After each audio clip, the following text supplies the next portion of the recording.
Assalamualaikum warahmatullahi wabarakatuh.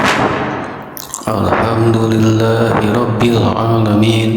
Wassalatu wassalamu ala asrafil anbiya'i wal mursalin Sayyidina wa maulana Muhammadin wa ala alihi wa sahbihi ajmain.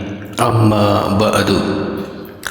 Saudaraku semua, sahabat channel Jaga Jalan Kemarifatan, kita ketemu lagi pada episode kali ini akan membawakan satu judul, hanya Rasulullah yang bisa memimpin sholat.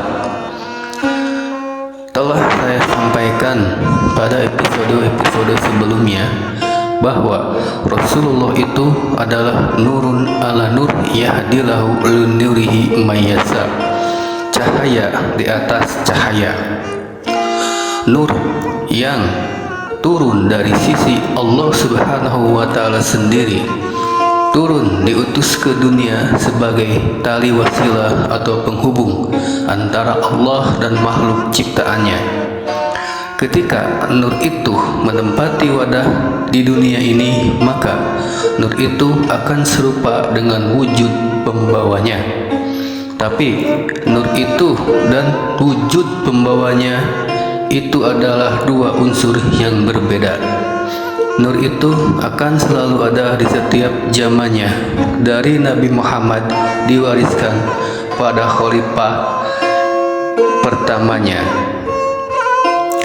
Nur yang ada di balik wujud Nabi Muhammad itu setelah diwariskan akan berbeda-beda sesuai dengan wujud yang ditempatinya. Tapi nur itu tetap nur yang sama. Baik, kita masuk pada pembahasan judulnya. Mengapa harus Rasulullah yang hanya bisa memimpin atau jadi imam dalam sholat?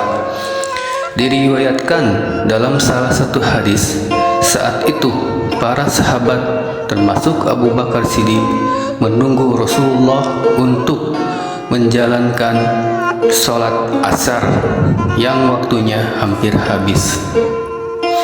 Setelah sekian lama menunggu, Rasulullah tak kunjung datang.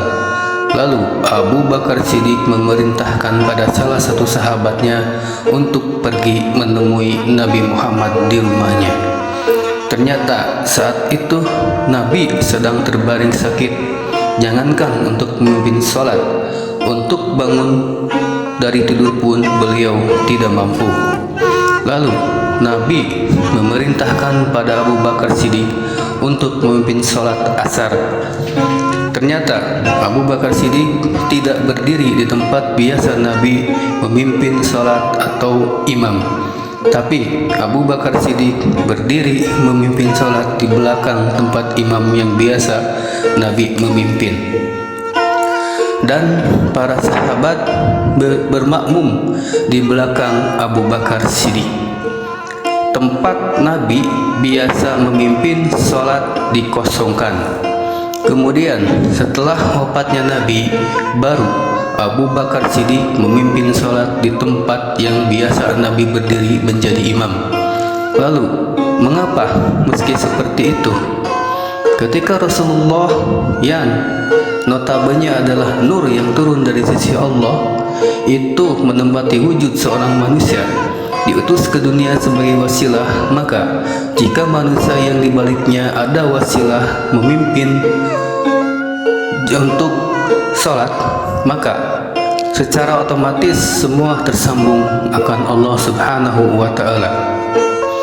Begitupun dengan Abu Bakar Siddiq, karena beliau adalah pewaris nur pertama dari Nabi Muhammad.